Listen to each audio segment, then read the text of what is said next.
రేపటి మీద ఆశ కనిపిస్తుంది, కొందరి కళ్ళలో నా మీద కసి కనిపిస్తుంది.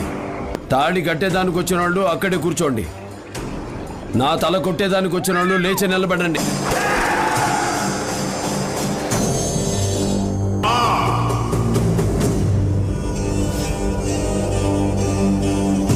నేను దించిన నా మందిని చూసి నీకు భయమా? భయం నా బయోడాటాలో లేదురా బోషట్. నన్ను చూడాలంటే చావు కూడా నా పర్మిషన్ కావాలరా. ఎలాండ్రా? రేయ్